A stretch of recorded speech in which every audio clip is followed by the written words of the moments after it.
in the dark, it's raining in the park. And welcome, everyone. Another episode of Swing Thoughts. Sound of the river, you stop and you hold everything. I'm not 100% sure that I remember if we did any of these when I was in Mexico the first time, did we? No, I don't think we did. No. We're making this technology work across thousands and thousands of miles. It's so weird because you and I have been doing the show remotely since early days. In fact, you were, as I've mentioned before, the first person I knew, I think, that had Zoom. Yeah, I was an early adopter. I know. For maybe the once and only time in my life I could say that. That's pretty impressive there. Well, of course, it was. I was dragged into it by my confreres in the Mankind Project. They were using this thing, and I was comfortable. I went, "Hey, Howard, maybe I could spare myself from driving into a Etobicoke on the frickin' 401, and maybe we could just do this thing this way." And lo and behold, it seems to have worked and still works. Isn't that interesting that so many things in life have been created by pain avoidance? That's the way I would say, wouldn't you say that most things in life have been created to do that? Yeah. By the way, I want to apologize in advance before we actually start the show. I know I haven't introduced ourselves. I got a bit of a cold, like a lot of people. Anyway, welcome to Swing Thoughts. There you go. I'm recording this and broadcasting to Tim from a place called Puerto Aventuras, which means the adventure port, obviously. You speak some Spanish. It's about 20 minutes south of Playa del Carmen in the Mayan Riviera Maya. Speaking of which, I'll tell you about a golf course I'm going to get to play tomorrow, but it's about 50 minutes. You've yet to say it's in Mexico, so I just thought I would interject that. I thought I did. I apologize. I thought by all that Spanish it would okay, anyway, it is south of Playa del Carmen, Mexico, 50 minutes south of Cancun. And I was going to say Riviera Maya. Speaking of PGA Riviera Maya, I'm going to get a chance to play there tomorrow. And the next Swing Thoughts, I'm going to do a report on it. Why? Because they're kind enough to give me and my golf buddy Grant, who came in all the way from New Brunswick, a break on it. It's not cheap to play golf here on this part of Mexico, but it and I listen. I also feel bad by, I know there's a lot of people listening. You're going to go, okay, it's so hot, but I know we're having some weather in Canada, and I was very, very lucky to be able to come down and do the show, the Humble and Fred show, as well as Swing Thoughts here for a couple months. Yeah, absolutely. It's we live in Canada, so it gets cold. It's February 1st when we're recording this, and there's snow on the ground, which it should be. I'm actually pleased that we have snow on the ground instead of, just brown yuckiness. Of course, I want winter to be over at the end of February and spring to instantly start, but for now, I'm okay. That's so funny. I used to do this joke, and the premise of which is that every year Canadians have this fantasy that somehow this will be the year that winter passes us by. And, we get a couple of nice weeks of weather, maybe late December or early January. We're like, oh, maybe winter has forgotten us. That never happens. Exactly. It never does. And as far as the equipment goes, there might be, if you listeners hear a little bit of a delay. The internet where I am today, this morning, was fantastic, but it is a little bit spotty. So there might be some, as they call in the Zoom world, some latency in terms of, Tim talking, me talking, but we're going to do the best we can. As always, this program is baked fresh and brought to you by our very, very good friends at TaylorMade, and my good friend. Why that sends me, I don't know, but it does. I don't know, because you know why? Because we're old and stupid, silly things make us laugh. Our good friends at TaylorMade, who fitted my good friend Tim O'Connor. I want to hear about that. And a very good friend of mine is here, as I mentioned. Grant MacDougall is somebody that I got to know through the miracle of Zoom technology. And I was telling Tim before we started recording that, golf has a unique ability to make fast friends of golfers, especially the kind of golfers that listen to this show. And so at some point, Grant's going to join us and talk about the idea of, what we're doing down here. We're hanging out as buddies and playing some golf. But also, Timmy, I thought it was interesting we could have this conversation about how, unlike any other sport, you don't really have to know somebody, physically very well. But if they're a golfer, you can know everything about them in a very short time. Oh, yeah. Oh, absolutely. I mean, that's why golf became the sport of the business world. You just get to know someone so well. And I think you're bang on in terms of how you get to know someone. There's just a commonality just in terms of the language, what's important, what we're aspiring to. I mean, we're all just the same goofballs, hoping, that this white ball, when we hit it, will go somewhere where we want it to go. Well, no, for sure. So the couple things we want to touch on today is your fitting with our good friends at TaylorMade, which is, again, we're very lucky. We're really lucky, this whole golf thing, and having to deal with those guys, and what an experience. We've been talking about having a great fitting experience at TaylorMade for over 7 years, but we'll touch on that. And also, again, this idea that, because we speak this language, and it is a language of golf, we have commonality with golfers everywhere in the world. But also, you can become, very good friends with somebody in a very short time, especially the kind of golf talk that we do on this show. And you said you've had that experience. Oh, yeah. I mean, it's a shared experience, I think, because so much of golf is about, hope. and please, dear God, or whatever entity you believe in, may this work out right and I don't look like an idiot, or, but we're all just trying to do our best. And watching how someone, say, responds to, a plugged lie in a bunker, and the two attempts to extricate it in which they don't. And, hopefully the person, laughs or just in a way, and just, we could just see ourselves in what's going on. It's an amazing, it's a mirror, it's a shared experience. I think you get to know someone playing golf better than almost any other thing you could do, watching a Jays game or whatever, because I think mainly it's because you see the way people react. You yank a ball out of bounds, and like within milliseconds, by their body language, what they say, you just know so much about them in terms of their belief system, self-image, et cetera, et cetera.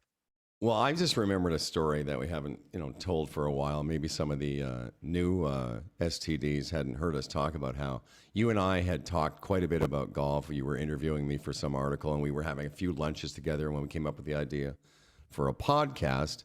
And we'd been sort of, talking. We knew immediately that we thought very deeply about golf. You and I, we were very immersed in the language of it. And then we played golf for the first time. And for the first few holes, this again. No, it's only by way of saying I got to see how you reacted. And after, I wouldn't say months of talking to you, but for many meetings of talking to you, I finally got to watch you play golf. And for the first 6 or 7 holes, you were shanking half a dozen irons. And I thought to myself, man, I love this guy, because I don't know how he's not like losing his shit. But you didn't. And the way you reacted to it it told me everything I needed to know about you, is my point. I learned everything I needed to know about you as a guy, as a friend, as a mentor, as a fellow guru.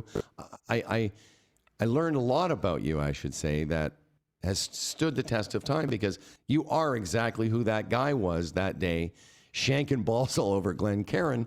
And the way you took it is the way you are. And it's not, and I think it's instructive that, or whatever, that it's not like you get a glimpse of that person in that moment. You get a glimpse of that person as a total personality. Would you not agree? Oh, 100%. Absolutely. I mean, that's why I took that saying, golf is life, from Ted Lasso, in with the what the hell's his name? Danny from Mexico. He says, football is life. I went, you're absolutely right. It's not a metaphor for life. It is life. The way we show up in golf is the way we show up in life, and the way we show up in life is in golf. You just see, we're just sort of, I think you said it before, we're kind of naked out there. I don't care if you're like, whether, you play a corporate golf event, whether you're the mail boy or the CEO, we see you in your entirety Right, in you golf. can't hide. And when I was Yep. when I was at the fancy course in Woodbridge for many years, I used to see these The guys drive fancy up in there. Yeah, when I was at that fancy pants course in Woodbridge, I used to see these guys drive up in their Ferraris and their Lamborghinis, and I think to myself, no matter how much money you have, in a couple minutes we're going to see what you're really like, and all that money in the world can't buy your game. You can't buy a game. You have either, you have to work for it and everything. But I remember thinking, like, you drove in here as this captain of industry, but you shank one on the second hole. We get to see that you're just a little boy. You're still a bit of a, that's who you really are, and you can't hide that. Money can't cover it up. Yeah. No, absolutely. It's wonderful in that regard. And that's why I was saying earlier, in the 90s, it became the game of the business world, because you form relationships with people, because you just get to interact and have fun and in all different ways, but you also see people that you might not want to do business with, Right. and what'd you make there? Made a 5. Really? Is that new math? I could have sworn that was a You double were or a 5 off triple. the tee. How about that? Yeah. Oh, I forgot. That's right. I Oh, forgot we were playing by the rules. Well, it's funny because as I mentioned to you in our little pre-show meeting, in late fall of 2021, I received an email from this dude that had been listening to us for a while, and in the space of 14 or 15 months, he's become a really good friend of mine. Even though I've only ever hung out with him once in person, which was last spring in Toronto. He came to town for some business. And but because of the way we talk about golf, not just you and I talk about it, but the way that my friend Grant MacDougall and I talk about it. And at first he was one of those guys that signed up for the decade strategy sessions, and we talked a lot about his game, and as it developed, but we just became really good friends. And cut to, Grant and his wife and another couple are coming down to Mexico in a few weeks, and I said, hey, I'm going to be in this place around the same time, or maybe we could get together. Well, it turned out, so he came to spend a week with me to golf first. Then he's going back to hang out with his wife and family. And I just want to introduce him. We've actually had Grant on the show. Grant's here with me, and I'm staying at my brother's place. And I was saying to Tim, Grant, like, it's so weird. Like, in no other sport could you get to know somebody so remotely and yet feel like you have so much in common with them. Thanks, Howard. Tim, good to see you. I know you can't see me. I'm just around the corner here. yeah. Good to hear you, Grant. Can't hear him. Oh, he said, I'm sorry. He said, good to hear you. I'm going to take these off now. I just wanted to make sure your mic was working. Go ahead, Tim. Say, good to hear you, Grant. Good to hear you, Grant. Welcome to Thanks, Tim. away It's been an from interesting New 14 months Brunswick. getting to know the Hellman here, and I was listening to you guys chat about golf and how it is revealing. But when you're talking golf all the time,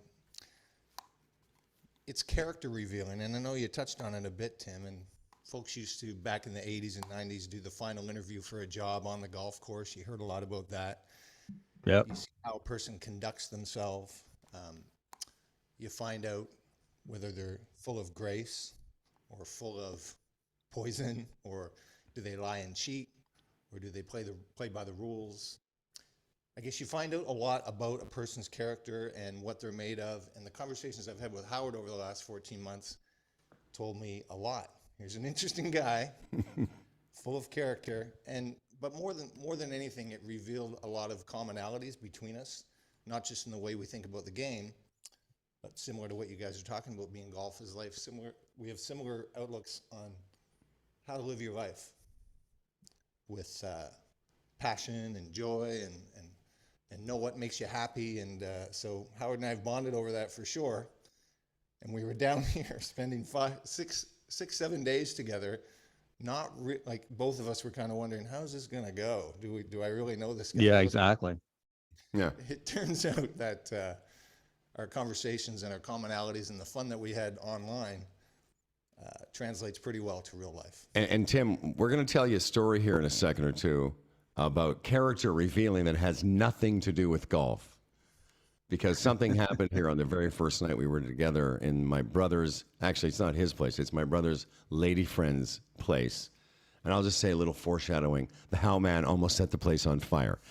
But Timmy, you were saying to me like before the show, like I became friends with Tim very quickly over our discussions of golf, and same with Grant, same with my other friend Kent Osborne. But what is it about? And I'll ask both of you this: like, what is it?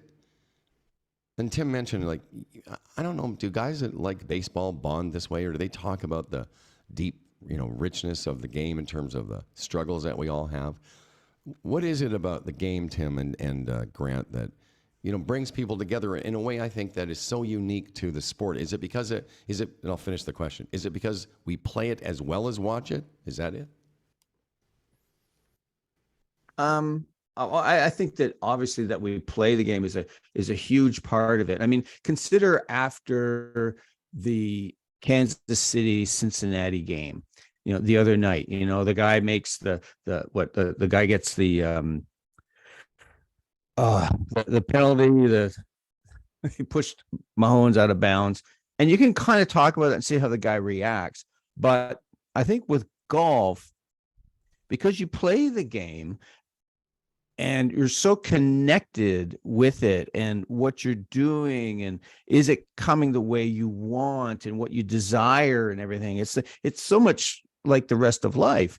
And I think what you and I found, Howard, is that as we got to know each other, we just kept tapping and going a level deeper, a level deeper, a level deeper to understand what made this guy tick, and to kind of, I would share an experience and you'd go, oh yeah, oh my gosh, yes, someone who understands.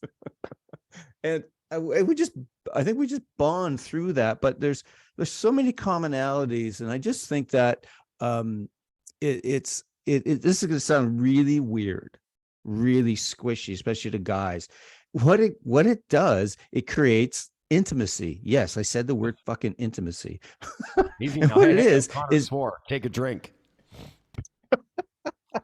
is just that it's almost like posing an invitation of how open I can be, because with golf, so much of why it drives me crazy and keeps me awake at night and what caused me to mope around the house for 2 days is just, it's so connected to what I aspire for myself and what I want and the things that drive me crazy about myself. And so when I connect with someone else who gets that, man, that's a place for connection. So I asked the question of you, Grant MacDougall, who's a very fine golfer, by the way. I just want to mention that too. And had such great success after following the GSL decade program. If you want inquiries, please. Anyway, so what do you think it is? Is it because that we both are fans of the game, but also that we play it and the way we think about it? What would you say to that? Yeah, I'd align with what Tim says with regards to the depth of connection, which is about how much emotion is around how we play the game, when we play the game. Certainly, I've played golf with a lot of guys that I haven't become friends with, guys that maybe are as passionate about it as me, but just look at it in a different way. And in terms of comparing it to other sports, I've played a lot of other sports. Right. Played lacrosse, played hockey, and at decent levels. And I can tell you that there's guys I played hockey with in junior, guys I traveled around the country with playing lacrosse, and we are still very, very, very good friends, even though we don't see each other very much, because we shared a lot of emotional times together. And golf has a capacity to give you a bolus of that over 18 holes. You can connect with someone over things that happen on the golf course because there's, it's back to commonality. But you reveal emotions, you share a tough time or a really happy time. It's pretty easy to connect once people are, I think you mentioned this, Tim, I'm just saying it in a different way. When people reveal who they are through their display of emotions and the way they feel about what's going on around them. Well, and I think you're both saying, things that I believe as well. Like I also have, I have a lot of sort of golf buddies that, I play golf with or I see golfing that I don't have this conversation with.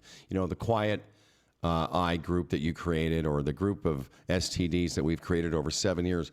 Like, people always ask me about the numbers of people that listen to the podcast. And, we may not have, a huge audience, but the audience we have, the Rudras and the other people that listen to this show, think about golf in a very specific way that's not available to all guys. And I totally agree with what you say about creating intimacy, because intimacy is just the ability and willingness to be open about something that, and I'm that way with you, Timmy, and you've always been that way with me. And, when I started working with Grant and a few other people, like Grant wasn't the only person that signed up for the GSL course, but he and I have become very good friends because he shared with me, some vulnerable, moments about golf, as we have shared, as certainly I've shared on this show for 220 episodes. I've said some things out loud about the way I deal with golf that, I wasn't afraid early on, I think, to show an unflattering side of the way I deal with golf. And because I think a lot of people can see themselves in, me. You make some progress and then next thing you know, you're throwing fucking 7 irons into a forest. So, Exactly. Because I think that, but not all golfers, and I'll wrap up by saying not all golfers relate to golf the way the three of us do and the people that listen to us do. But I think all golfers have the same feelings that we have about golf. They may not be as, forthcoming about them, but I think they relate to them. Yeah, absolutely. And so here's another weird thing I'm going to say. Vulnerability gives you power. It gives you power. And people find that, what do you mean by that? Yeah. I said, what it does in so many ways, it takes off the chains that I put on myself, basically the fears that I have, how I will be judged and that kind of thing.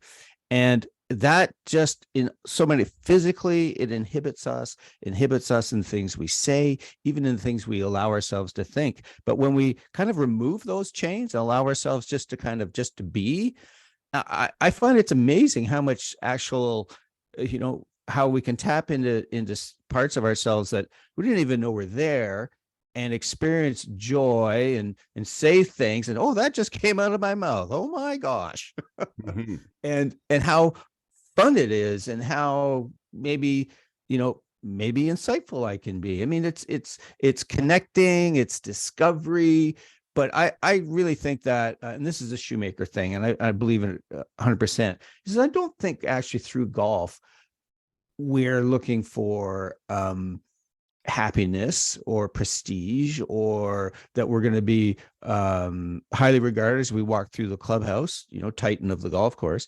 I think what we're looking for is freedom. And I think that in that freedom, just golf, life, everything is just more fun. And we learn more about ourselves in every way. And that's a pretty cool place to be. Yeah. Well, no, I agree. And I know so much of what you said too resonates in other areas, like I know you've taken some improv, but when I talk to people about best times I've ever had on stage, well, let me reverse that. The worst times I have on stage are where I'm not being vulnerable, where I'm being, in my head or being regimented about I have to get this stuff out the exact way I rehearsed it. It's when you make mistakes. It's when you screw up and there's a phrase a consultant I worked with years ago. I love this phrase. He said, don't deny the verbal reality. And what a lot of radio and TV folks do is they'll make a mistake, and we've all heard it and seen it, but because they're not acknowledging it, we think, well, that's not authentic. But some of the best times I've had on stage now, going in that direction, are when I've screwed something up, admitted to the audience that that was a lot funnier when I wrote it, or that I've actually said this to an audience. I said, let me just stop for a second. I've gone up to my notebook and I'll say something like, that's not even close to what I wanted to say. Let me try this out on you guys. And here's the thing that they do. They will go with you on that because, first of all, they know you screwed it up. Secondly, they're happy that you've acknowledged it. It makes them feel good. And thirdly, they're like cheering for you now because of what you said, because of the vulnerability that you were willing to share with them. Yeah, well, it's interesting you mentioned improv because that was one of the key takeaways that I had from it. I did improv for 2 years with Haley Kellett in Guelph, and it was such a struggle for me to let go of this desire to do it right and what will people think of me. And when I could just let go of that and just be, it was amazing some of the things that would come out of my mouth. Some of them would, they'd be kind of average and cringe-worthy as improv could be, but sometimes it could just be really funny or just add to the story. And it wasn't from a place of trying to do it right, which is my, one of my things. I just let it happen, and it was quite amazing. So I did a little bit of improv as a young man. I can't believe, Howard, we haven't talked about this before. Wait a second. If I'd have known that, I don't know if I'd gone on this trip with you. Yeah. So, but it was a long time ago. I was a student, and there was a class I took, and it was one of those memories I have that is very, very clear. I loved it. And when I did aptitude tests as a kid, they had these tests you could take that were throughout the school system, and they would kind of point you in the direction of, hey, here's what you might want to think about doing. And mine was always on stage. I wanted it to say professional hockey player, but it kept saying, you should be in theater of some sort, because I'm a bit of a show off that way. But I always enjoyed it. So what I took out of the experience I had doing improv was, and there's a lot of golf correlation here, what appears to be easy and amazing and creative, and sometimes is on stage, is the result of a shit ton, sorry, Tim, I didn't want to offend you by swearing, a shit ton of work. We would spend hours rehearsing different skits, different scenarios, different things that are funny, different things to play out. And then we'd go to a junior high school, and the kids would put their hand up and say, hey, can you do this thing? And it would be exactly what we've been practicing for a month. Right. And so what that would do is make us look like geniuses. So if you think about what happens when somebody hits a really good shot, or they hit one into the woods and they chip it out effortlessly to a good spot, put it on the green and have a chance at par, that shit doesn't happen by accident, right? There's a lot of work there, and it may seem natural, it may seem flowing, and you may look back and go, oh man, that guy's talented, or that girl, but you go, there's a lot of work that goes on. Sure. And what you were saying, Timmy, about the vulnerability piece too, is that, because we've talked a lot the last few episodes about the nature of change and making changes to your golf swing in the winter and taking it to the golf course, which Grant and I have had a chance the last 3 days. I know don't want to rub it in, but here we are golfing while it's like super cold at home. And at one point the other day, it was like 30 degrees and so hot. And we're like kind of both looking at each other. It was a really long round. And just before we got to complaining, we're like, oh yeah, we got to do this today. It was, we're in this cauldron of heat. But we should text our friends and say, hey man, it's really hot today. It's so hot, and this round's taking forever. But back to the vulnerability point, if you want to make a change in your golf swing, you have to be willing to be vulnerable by how shitty you're going to hit it for a while. And that's the reason that most people don't like to make change in general, but in golf specific, because man, it's one thing to take it from the indoor sim to the range, and then it's another thing to take it from the range to the golf course. And I can tell you personally, I've experienced some pretty wonky swings this week, and in all the things I've been working on, I've said this to Grant, the things I've been working on for a good couple or 3 months, I might have had a total of 15 swings in 3 rounds that felt like that. The rest of it was my swing, that my normal motion, because it takes a long time to reprogram it. back. I'm gonna the point being that if you really do want to make a change, like famously that Faldo did, you're gonna hit some crappy shots for a while. And are you okay doing that? Yeah, I love that. And you know what it reminds me of is our late friend George McNamara, and one of the things I'm connecting it to is a line I've heard recently, is that what we resist persists. Right. And so people will have say they slice the ball, God, I hate to slice. I need to fix this kind of thing. And so we start to fixate it. And actually what happens is that we just almost imprint it more. And I loved what George McNamara said about a guy who came to him and he said, can you cure my slice? How long have you been slicing? Oh, about 15 years. So George goes out on the range and he says, okay, let's see you slice the ball. And the guy goes, what a sec. I don't want to slice the ball. I want to cure that. George says, let's just roll with me here a bit. Let's just hit some slices.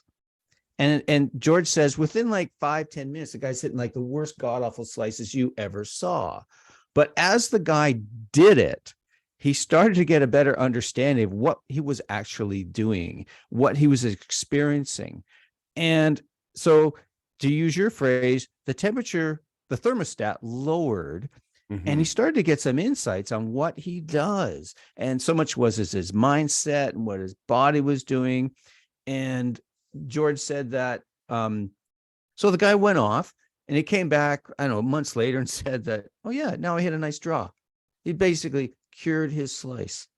And it wasn't because in essence, in a way, we can make a connection here that he accepted it and he was in essence vulnerable to it and allowed it to happen. And through that, he got some insight and gradually just kind of worked his way through it. Well, we've said this before a bunch of times, and it's famous. I'm not sure if it's a Roman philosopher, but awareness is curative in every sense of the word, whether it's in business or in golf or in relationships. I want to get to your fitting, but I did want to tell you. So Grant and I, again, we've set the table. We've been playing golf for a few days, but we'd never really spent much time together. And we both arrive at separate times, and we get here to my brother's place, and it's really, really, nice. We're both grateful that we get to stay here, and it's pretty nice. And I was not feeling that great, so I thought about 10 o'clock at night, I'm going to make some tea, and I talking to Grant, and we're having these great conversations about golf and life and philosophy, and I'm sort of absentmindedly take the tea. It's a tea kettle, like it's an electric tea kettle that you put on a base. I take it off, put some water in it, get the tea bag, and then without really thinking, because I have a tea kettle at home that you have to put on the stove, so I put it on their fancy glass cooktop stove, and I turn around, we're talking for a couple minutes, all of a sudden we both turn around and there's like fucking Chernobyl style fumes filling the apartment. It's like the smell of burning rubber, and it's adhesing to the top of the glass stove top, and it's stuck there, and I'm trying to take it off, and it's like this gooey mess out of a cartoon, and I don't know what to do with it. And if there was a smoke alarm in this building, they would have shut the building down. There'd have been people in hazmat suits. I'm like horrified. It's like, that kind of slow motion, like, no. And Grant and I are just like, we worked the problem. Eventually, the next day I had Googled how to remove burnt rubber off a glass cooktop, because apparently I'm not the first person to do it. And do you use Gugon? Howard was the second guy. That's right. The guy that wrote the, I was number 2, but it was nail polish remover. So I've returned the glass stovetop to its pristine state. But we had talked about this in terms of, how you do one thing is how you do everything. Yeah. I'll turn it over to Grant because my reaction to it wasn't to throw my 7-iron into the forest. No, it wasn't. It was really impressive. I gained a measure of respect for the Howman in watching him react. And we had a long chat about it, because when you, like, I watched him take the electric tea kettle and put it on the stove, but we were in the middle of another conversation, and I thought, well, he must know what he's doing. Oh my God, I was wrong. But when he turned around, because his back was to it, and I was looking at it, and I saw some smoke, and then he immediately went, grabbed the tea kettle, lifted it up in the most calm fashion. It was like it was just super cool what he did in terms of his reaction. No panic, no screaming, did everything he needed to do, shut it down, immediately went to work. Like he immediately set to rectifying the situation. We were surrounded by the nastiest smelling smoke, and like, thank God it's almost Which we're pretty sure has given us black lung at this point. right. Yeah, exactly. See, I witnessed the same thing when Howard and I played in the Saugeen two-man team senior thing, and I sculled a wedge off a green during alternate shot, and he just responded with grace. And By the way, hey, I got the invitation. Are we going to play that again? 100%. Let's do it. All right. I got it too. But I'll just let Grant finish because what I came to learn was this is you talk about changing your swing and most of it's subconscious and all that stuff. Well, Howard, you might not know this about him because he doesn't like to talk about it, but he's a pilot. Oh, really? Yeah. Oh, shut up, both of you. His pilot training kicked in. He talked about what happened there was analogous. If you have an emergency in the cockpit, you can't dick around. There's things that are buried deep inside you that immediately go into action. How do I fix this situation? And I saw that happen. Like what could have been like I think if that thing had spent 5 or 10 seconds more on the burner, we might have had a much more significant situation. He immediately got it off the burner. He took steps to, and then after we settled the initial emergency, the dude was fixated on making that stovetop better than it was before. And yeah, not to the surprise of no one, I got fixated on how to fix burnt rubber on a stove, which I've become an expert in. Which is very He's a responsible young man. Well, listen. He's, I've watched him now. I've played some golf with him, a significant amount in the last 3 days, but we've talked about it a lot. And he's trying not to hook it into the woods off the tee under pressure.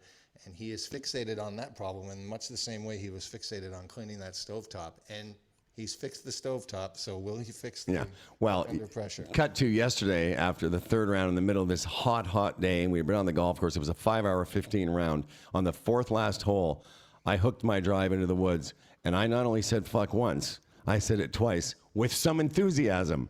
Trust me. The double fuck. I did the double fuck. All right. Hey, I want to hear how you guys responded. We could go a little shorter on this one, but how did you respond to Buddy, who had the longest pre-shot routine but still shot 120? Because we've all played with that guy. How did you guys deal with it? You know what? I was telling Tim before the show, Grant, that we play with this really nice guy, and he loves the game. And he's not he's not a great golfer, but he's our host, and he couldn't have been nicer. But, the part of the reason the round was long yesterday is we were behind a bunch of people. Secondly, it's a very difficult golf course. Like, I can't describe it's, I don't know, slopes 74, 75. Like, it's a really, it's a course rating. It's really tough. It's basically fairway, very little rough, jungle. It's 35-yard wide fairways. And this guy he loves the game, but and so it's one thing to shoot 75 and take a long time over the ball, but to shoot 120 or whatever he shoots, it's every shot he has this long routine. So yeah, how do we deal with it? I don't know. Grant went to sit in the shade. I just kept putting my head down, looking at the ground, thinking, will I ever see my family again?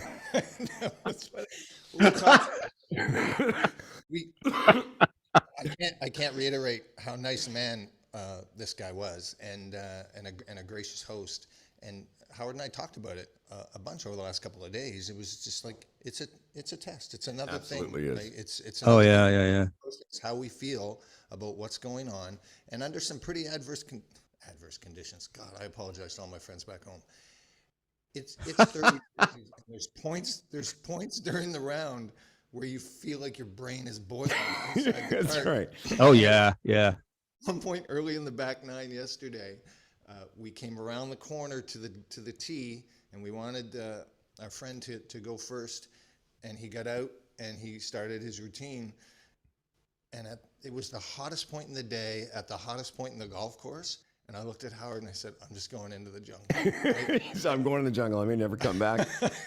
and it was funny because later Grant said, what were you thinking? And I said, I was thinking I may not see my family again, and will my children recognize me? Exactly. Maybe that's what that Guns N' Roses song was about, was hitting going into the jump. I got to tell you a quick story. A couple of years ago on men's night, it was during COVID, so there's not as many golfers on the course. I'm playing with this fellow. It's just him and I. And this guy is actually not a bad little player for a guy who'd been playing the game for just a couple of years. He was like, 65-ish or so. But on the greens, he was painstakingly precise about lining the little fucking line on his ball. And he's bringing back trauma, hence the language. Language, Jesus. But anyways, he would just so painstakingly to watch, and be with him. But he would go through this interminable routine and miss and miss and miss. So anyway, but we had a nice time. So anyways, he signs up to play with me the next men's night. I'm also playing with the men's captain, the men's vice captain, and his buddy.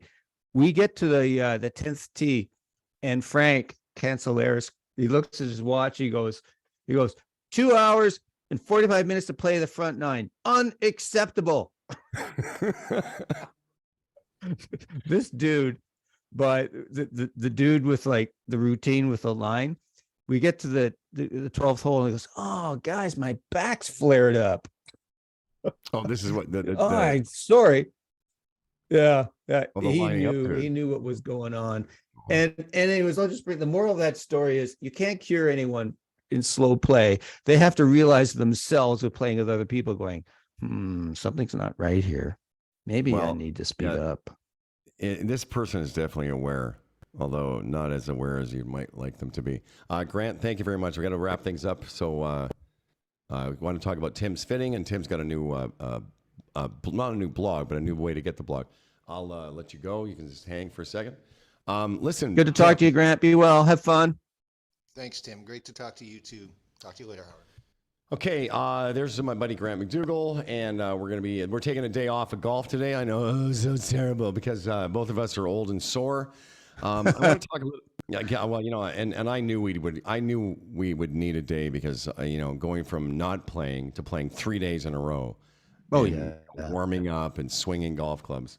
I thought I was in golf shape, hitting balls indoors, but I'm not. Like I said to him on the first day, we were just hitting it like shit. I said, it's going to take a while to sort of get your seat. Yeah. But let's talk about hitting balls indoors. Our friends at TaylorMade, as I mentioned off the top of the show, have been so good to us. And we hope that we've been able to impart to you, our STDs, our Swing Thought friends, the value of fitting in general.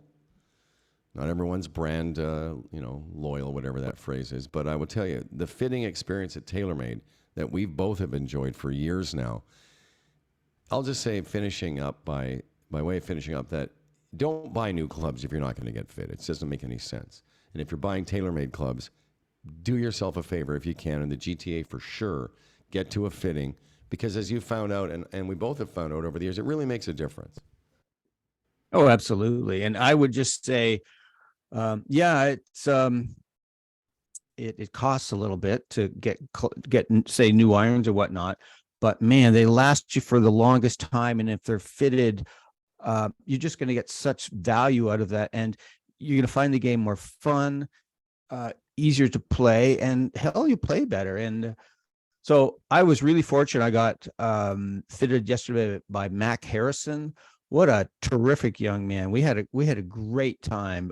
Obviously a really good professional, but a great storyteller in his own right. We had a lot of fun. But the thing that I got out of it was how when you're fitted by a real professional, how they just make it easier. The club feels better in your hands, easier to swing, and just addresses issues. So one of the things so I've been playing the P790 irons for a couple of years, and I had been playing regular flex for a couple of years, and then I went to stiff a couple of years ago just for dispersion, just to kind of reduce the ball going, more sideways.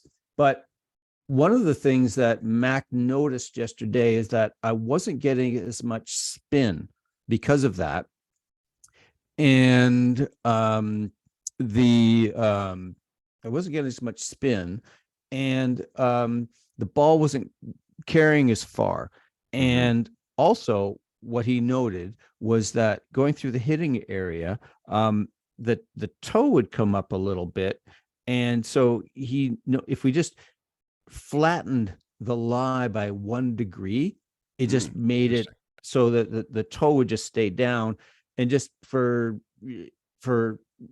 just create a more solid shot, and it was less likely that the toe would close through impact and give me that, that tuggy shot. Anyways, I just use that as an example of how fitting is an amazing experience, because it can address real issues in your game.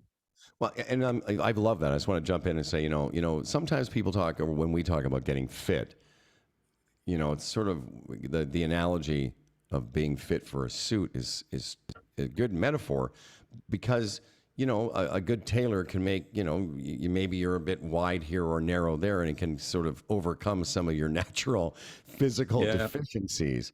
The same way that you described, that's such a great part of that story, because those little tweaks can make such a huge difference.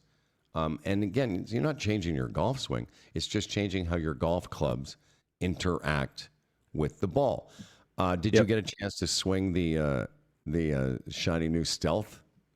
I did. So yes, I got the Stealth 2 Plus. Nice. And loved it. And it's I've been practicing acceptance for a few years, and good thing, because yesterday I shifted from a stiff shafted driver, which I've had for years and years, to standard, to regular, right, to regular flex, and at least you didn't go to senior flex. Yeah, exactly. I was a little worried there that when he first gave me a club to swing, it was an iron and had a graphite shaft. I was going, really? Is it come to this already? Well, years ago, anyways, when I first got back into golf, before I met the guys at TaylorMade, I had a set of, I'm trying to think what that set was. I think it was Adams, and I bought it off a guy. I hadn't had new clubs in years, and they were graphite shafts. Like, we're all fine with graphite shafts in our, our drivers, 3-woods, and hybrids. Yeah. My first impression of the Stealth, the new one, as I mentioned on the show when we had to sign this NDA, but the finish on top of it is, I like it. I like that sort of, they call it a piano finish. It's sort of glossy. I don't know why. It just looks kind of cool. I didn't get my clubs in time to come down here, although I did get my wedges. And I'm getting a new Spider. But so you went, you're going to get, because we both have had 790s for a while. You're getting new irons as well, huh? Yeah, I wasn't going to. I was happy with them, but when I work with Mac, he just saw these things and said, different shaft, make the lie. He said, make the loft a little 1 degree weaker, and it was just amazing. And so I got new. I actually got a whole new bag. I got the Spider GTX Black. It'll be my first new putter in 3 years. Same with the high toe wedges, and I got the Stealth 2. I've had the same hybrid for the hybrid rescue for a couple of years. So Stealth 2, and so I'm fully equipped. It's been a brand new bag, is James Brown. That's right. And speaking of Papa and his new bag, Papa Tim here has got a brand new way of delivering the O'Connor newsletter or whatever. O'ConnorGolf.ca is where you find out more about Timmy. And Tim has joined another early adopter of the Substack revolution. A lot of people I know, a lot of broadcasters are using this sort of new way of sharing their writing with others. And I was thrilled when you said a few weeks ago, I'm going to be porting my blog over to Substack. So maybe you can explain how what it is for people and what they can find at the O'Connor Substack. Yeah, thank you. Today I sent out my first newsletter. It's funny. They're called newsletters. To me, they're just an email that has a blog within it, but that's the word they use. They love that these kids and their new words. That's it. They just keep going with it. The kids. Yeah, no, I'm really jazzed about it. What I like about Substack is that it's geared to writers and how you connect with your audience. One of the cool things is that you can embed the podcast. So it's a way that I can share the podcast more, but it just makes it a lot easier, for me to format, all good stuff like that, but to connect with more people. And here's the kind of the cool part too. You can even get paid. Oh my God, get paid for it. So get money, get paid. I'll be everyone who subscribes and who will, new subscribers will get free stuff. But over time, I'll be able to provide stuff that's, say, to subscribers only. So let's say I write a blog that has, I wrote a blog that's going to go out in a few days on goals. And then like down the line, I'm not going to do it immediately, but down the line, I might go a little bit deeper into that goals thing so that people who are really, really want to take a deeper dive into, say, their own golf performance, etc., they'll get that content, and that'll be tailored for them. Yeah, I got it. Yeah, exactly. So, so I'm really jazzed about it. And is it, just to be clear, was I right when I said it's available at o'connorgolf.ca? Actually, no, it's gonna be on. If you just go to Substack and search for me right now, I think if you go to toconnor.substack.com, you'll find me. But if you just go to substack.com and search, it'll come to me. You'll come to me, if you will. You'll come to Tim O'Connor, and when you get there, you will be happy. Yeah. Well, listen, man, I'm thrilled for you. I'm very excited. So we started off, you introduced me to Zoom, and we're finishing off, you're introducing our audience to Substacks. I know it's funny. It's come up. It's interesting, not funny, but it's interesting how quickly something I'd never heard of until about 6 weeks ago. I was talking to an ex-broadcaster who she started writing. She's a nice writer as well, and started talking about Substacks, and now it's gone from zero to, now everyone I know has a Substack. Anyways, dude, I think you know what? I'm really happy that technology held up, and technology brought us together. And thanks to my buddy Grant MacDougall, we're gonna have a couple more days, and he's going home, and I'm gonna be in Mexico for the better part of 2 months. I'm gonna be here in this area until March 1st. And then on March 1st, I go back to where I had my heart issues. But hopefully that... I talked to my cardiologist. I said, "Do you think the elevation had anything to do with it?" And he just looked at me and went, like I was an idiot. He went, "No." Like, no, your heart's fine. But I am lucky. Freddie and I are basically decided this winter that we would do our show on the road because time's running out to do this kind of thing. And because of technology, we're able to. So very, very grateful for that opportunity. Thanks again to, and by the way, is O'Connor Golf no longer in? Oh no, o'connorgolf.ca certainly does exist and will continue. But one thing I wanted to interject, in the awkward segue, talk about heartened, our good friends at TaylorMade and us too. What a nice start for TaylorMade this year. You got Brooke Henderson. I just almost said Shields. Yeah, Brooke Shields is doing great Brooke too. Henderson. She goes from playing the golf ball to the entire bag, wins her first event, and then Rory wins the DP with in dramatic fashion against Patrick Reed following T-Gate and all of that. Yeah. So nice start for our good friends at TaylorMade. Yeah, no kidding. And I saw that note you sent to our buddy Nick over there. Thanks to TaylorMade.ca for supporting this program as they have. Very lucky to have access to the latest in TaylorMade technology. Take advantage of it. Even if it's just going to be like you want a new driver, that new Stealth is a beauty. If you're going to get one, make sure you get fit, as we've said. And until next time, I think this was episode 220, if I'm not mistaken. Could be. I'm not sure. Listen, I know one thing. If you don't know, nobody knows. Until next time, kids, we'll see you. Meantime, Bye. sound of the river, you stop and you hold everything. A band is blowing Dixie.